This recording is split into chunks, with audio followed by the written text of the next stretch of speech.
জার্মানির বিখ্যাত আউসবিল্ডিং সিস্টেমটা আসলে কি চলুন এটাই আজ জেনে নেওয়া যাক। ঠিক এই ভাবনাটাই আসে অনেকের মনে, যেমন জার্মানির নতুন শিক্ষানবিশ আমিরের মনে এসেছিল। মানে এটা শুধু ট্রেনিং না, এটা হলো জার্মানিতে ক্যারিয়ার, আয় আর ভবিষ্যৎ গড়ার একটা প্যাকেজ।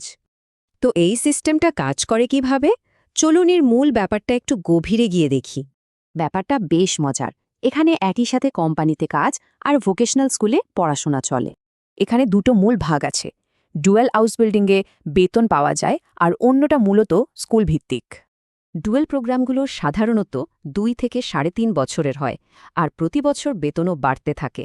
মানে প্রথম দিন থেকে উপার্জন শেখা আর জার্মানিতে থিতু হওয়ার সুযোগ। দারুণ না? শুরু থেকেই বেতন, সাথে কাজের অভিজ্ঞতা।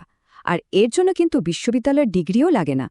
আর লম্বা সময়ের কথা ভাবলে একটা ভালো চাকরি আর জার্মানিতে স্থায়ী হওয়ার দারুণ সুযোগ।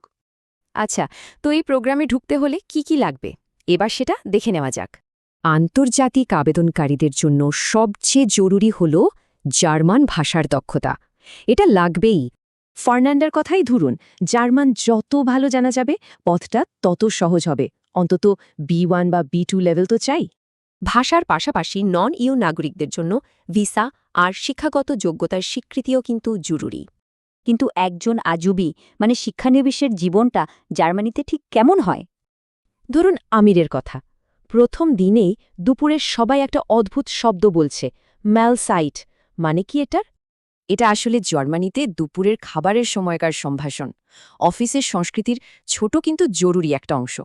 এখানকার আরও কিছু নিয়ম আছে, যেমন বসের সাথেও অনানুষ্ঠানিকভাবে কথা বলা বা বাবা মা উভয়ের জন্যই সবেতন ছুটি। আসলে আউসবিল্ডিং শুধু একটা ট্রেনিং কোর্স না, এটা পুরো ক্যারিয়ারের একটা শক্ত ভিত্তি তৈরি করে দেয়। এটা শেষ হলেই চাকরি তো আছেই, চাইলে আরও উচ্চতর যোগ্যতা বা বিশ্ববিদ্যালয়ে পড়া যায়। আর অপশনেরও কিন্তু অভাব নেই। হ্যাঁ, প্রায় 300র বেশি স্বীকৃত পেশায় আউসবিল্ডিং করা সম্ভব। সব মিলিয়ে এটা একটা কমপ্লিট প্যাকেজ।